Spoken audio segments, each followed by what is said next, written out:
his transformation is complete. His transformation is complete.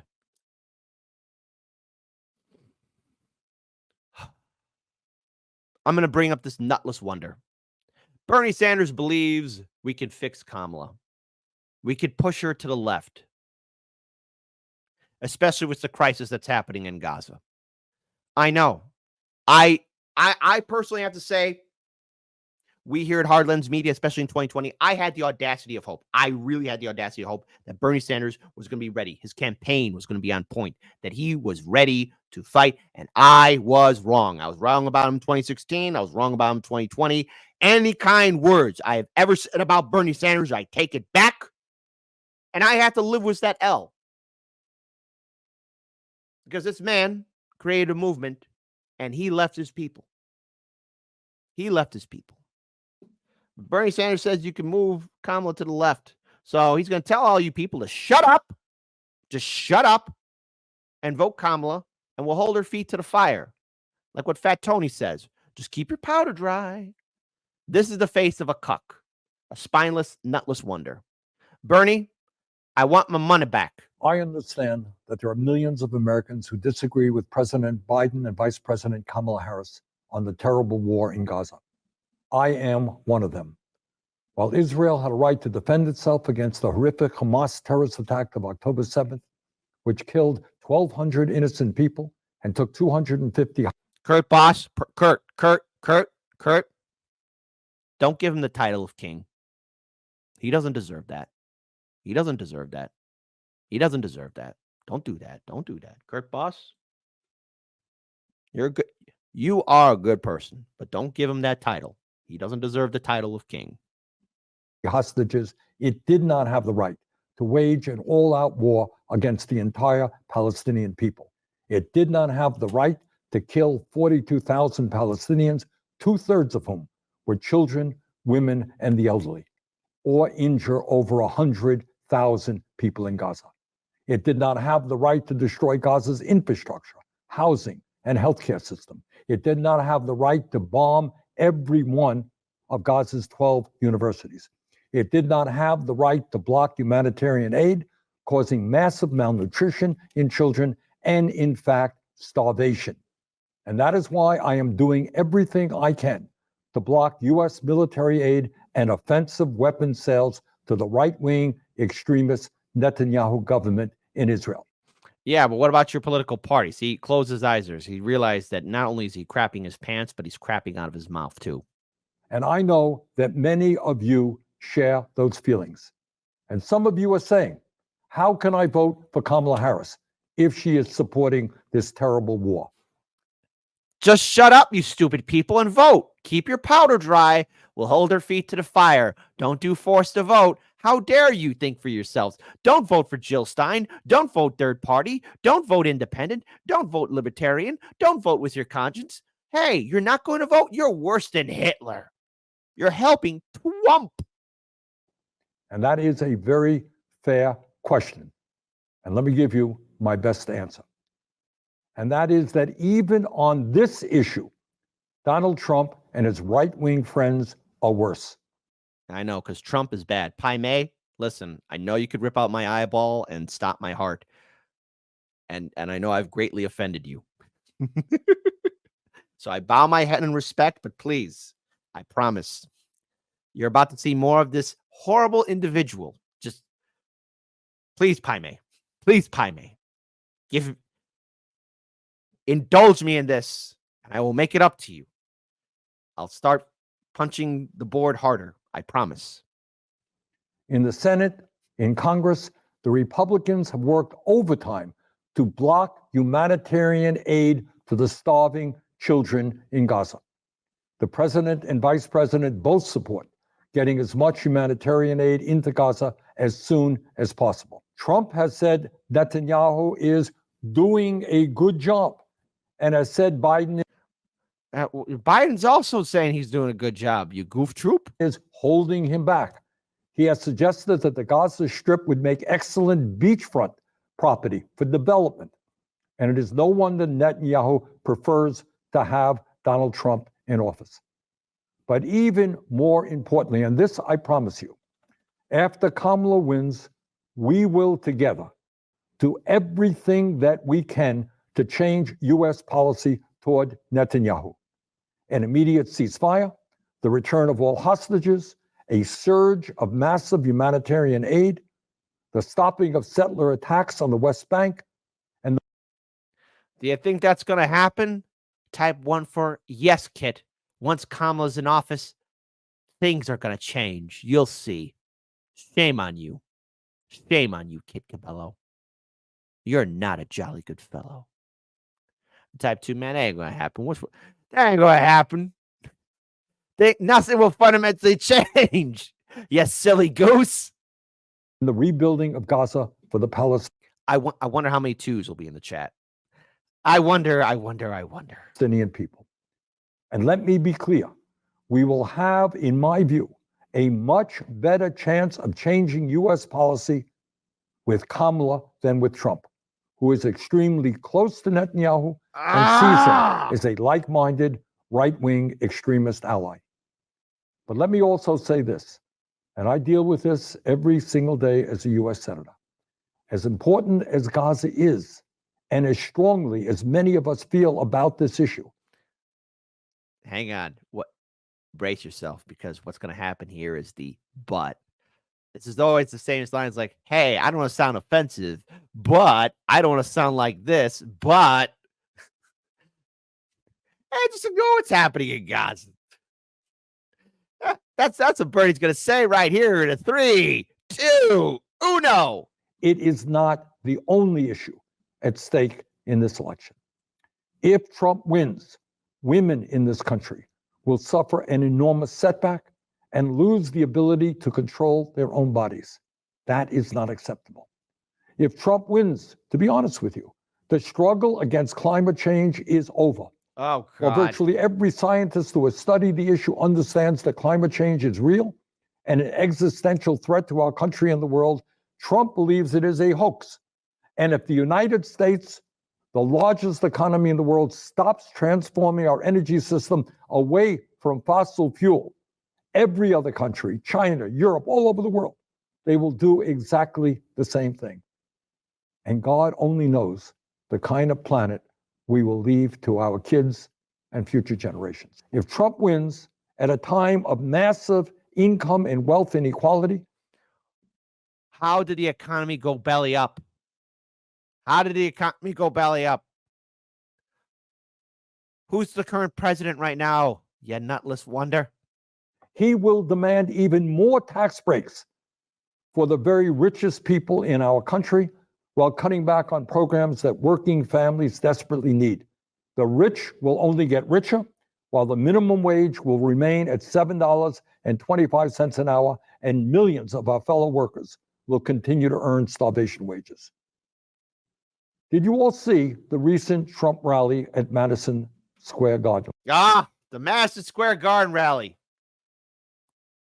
If it isn't January 6th, it's something else. But now, oh no, Trump held a political rally in Madison Square. Hey, Bernie, do you remember when corporate media smeared your supporters as being brown shirts?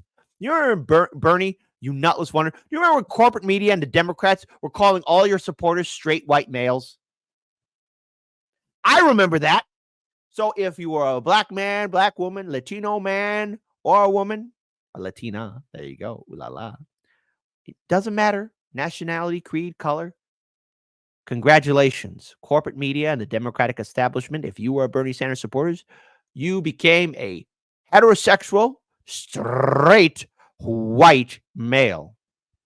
You broke that glass ceiling, baby. And what did Bernie Sanders say? Nothing. Well, I did. And what I can tell you is that as a nation, as all of you know, we have struggled for years against impossible odds to try to overcome all forms of bigotry, whether it is racism, whether it's sexism, whether it's homophobia, whether it's xenophobia, you name it. We have tried to fight against bigotry. But that is exactly. That's why Biden said, if you don't vote for him, you ain't black.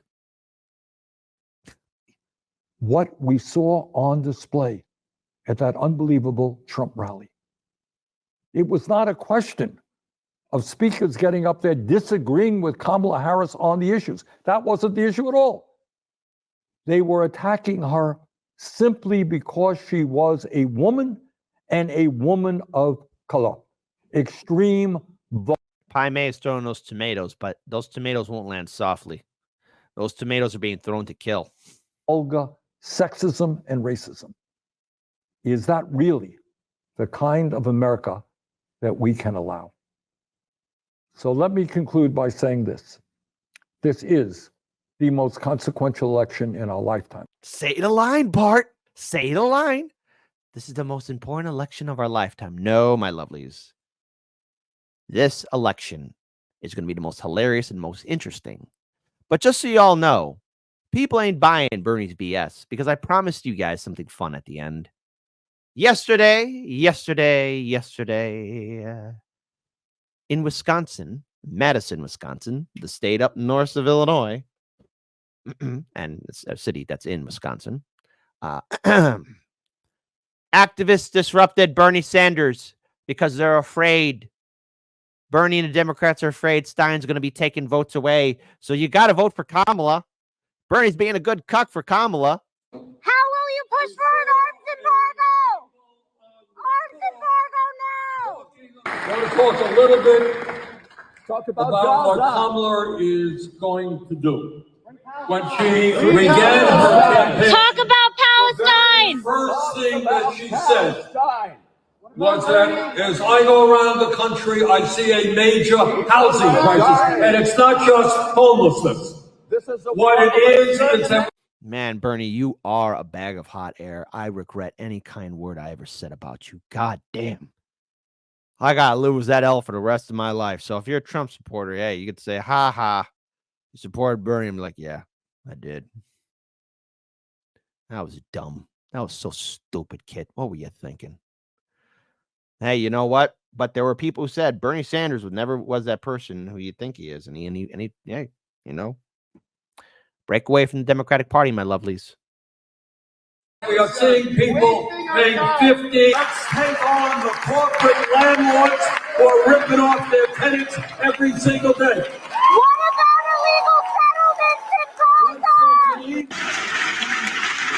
Kamala understands something that everybody in this room should understand, that it is an absolute disgrace that in America we have the highest rate of childhood poverty of almost any major country on earth.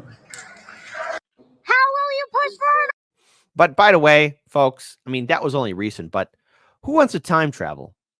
Let's go back to February 16th of 2024, shall we? Because remember, Bernie Sanders never really gave a damn at all. Never did, never will. Now, the volume might be a little bit low on this, but there is subtitles, and I will be raising the volume on this when I edit this video.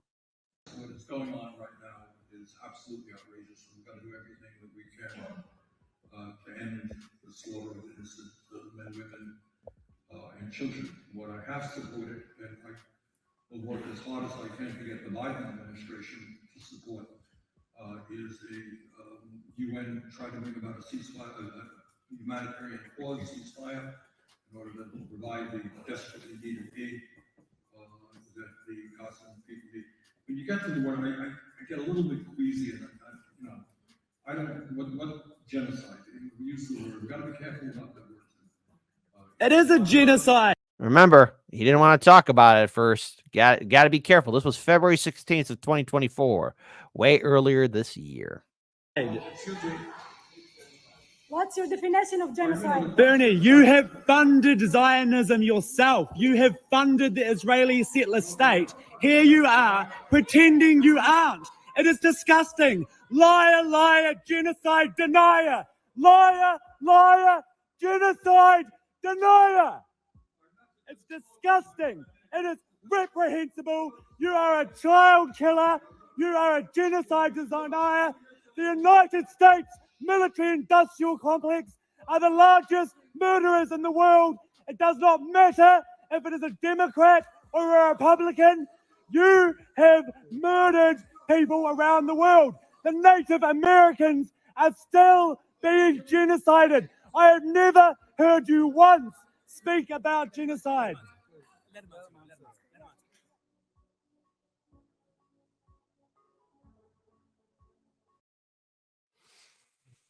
All right, my lovelies. That's who Bernie Sanders is. Trump is bad, but we got to vote for Kamala. We got to vote for Kamala, even though she's part of the Biden-Harris administration and nothing has fundamentally changed. We got to vote for Kamala because Kamala will be better than Biden. But see, here's the thing. Bernie's lying. He's lying, and the Democrats are afraid. And look at all the excuses that he's making. All the excuses he's making for the Democratic Party. I remember a long time ago in 2016 where Bernie Sanders was this firebrand person speaking all this stuff, but it turns out that wasn't fire, that was hot air. There was no enthusiasm. There was no energy. He was going through the motion. And eventually he transformed, or actually he didn't transform. He always was not this great leader, this roaring lion, but a lion. And underneath it, he was being a sheepdog, hurting us like, bah, sheep, vote Democrat, bah.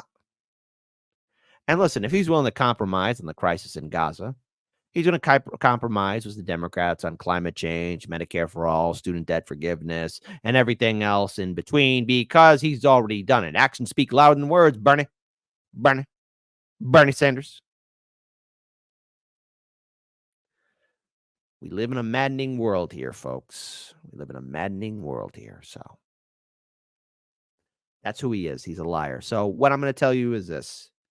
You don't have to listen to me. You have to make your own choice. But I encourage you to consider voting third party or independent. If you're not going to vote, if you live in a citizen ballot initiative state, vote for your ballot initiatives. Be they good. You make sure you stand up against the good ones, vote against the bad ones, and win and seize the day. But you don't owe the Democratic Party your vote. You don't owe them a vote because how many times have we been told we just got to keep our powder dry and hold our feet to the fire and things will change? Nothing fundamentally changed. And Bernie, you look tired. Maybe it's time to retire. If you fool me once, it's because I didn't think a guard was needed. If you fool me twice, it's because I didn't learn the lesson, so it bears repeating. If you try the same play 3 times running, it's because you know what's coming, and you didn't come to lead, you came to purposefully be misleading. Democracy is dry. It's been a century bleeding. The husk is gaping open to the sky, out in the field where all the sheep just keep on circling and worrying and bleeding. They're waiting for the shepherd that they've tried to hide their faith in, but he's so appealing. They'd gladly give their fleece. It's such a freeing feeling that even when he leads them to the ledge and starts to urge them on, they're positively beaming. They were told that they were on their way to save democracy, so even as they plummet, they just gloat. They don't consider screaming. And halfway up the cliff, the shepherd's cozy little mittens wrap around the staff of shattered human hopes on which he's leaning. He shows the gentle grin that used to stir your inner spark, and he says, "Not me, us," as he gestures to the oligarchs. He knows that if he runs, they're going to stop him like a stolen car. And he'll easily surrender because it bought a lot of time for laying mines in all the grassroots. Suddenly, the tiniest of movements gets you blown apart. Suddenly, you're in a play that's set on an election day and voting for the fire, unaware you're playing Joan of Arc. Suddenly, the shepherd pulls the rug and slips a hood across your clueless mug and everything goes zero dark. I'm gonna warn you once more before it's 2024 and you fuck around and find out who your heroes are. To take a step back from the herd and you'll learn that you can spot who all the shearers are. If you really want to know the product that they're selling, I can take you where the mirrors are. If you think your voice is finally ready, I can tell you where the lyrics are. I hid them in a box I had to bury neath the cobble when they carpet bombed the promenade and raided all the street bazaars. Now all we've got's the marketplace, and you're too broke to even bother asking what the options for your treatment are. Suddenly, the raw debris of homeless human dignity will find it has 100 teeth for every badge and sweeper's arm. Suddenly, they speak in solidarity and each is armed. Suddenly, the sheep can see the shepherd for his truest form and all pitch in at once to help him buy the farm. And now it's zero dark. And all is calm and peaceful save the distant wail of sirens that approach beside the flames of dawn. Suddenly, the carrot's just a string that's on a stick, and all your movements make you sick because the prize is gone.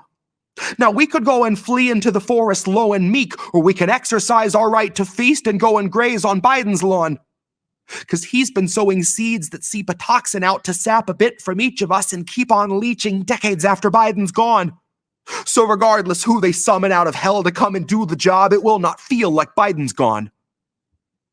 But in that time of hopelessness, you cannot trust the shepherd when he once again comes asking you to humor him his siren song. And it's cute that you can innocently, honestly assume that's just a symptom of a system that was wired wrong, and not the standard feature, basic function, primary objective of a mass hypnosis firebomb. You don't need to know the words to cry along. Someday it'll hit you like an officer who pistol whipped their ride along. Broke his jaw and kept his job and kept it moving right along. That voting isn't red or blue or black or white or right or wrong. Voting's like a firing squad where you can choose the firearm. It's slow extinction by and large. It's Super Tuesday supercharged. It's all your futures, roots and all, just tossed out on a garbage barge. It's everybody dropping out to push the biggest oligarch. It's everybody voting fire, registered as Joan of Arc.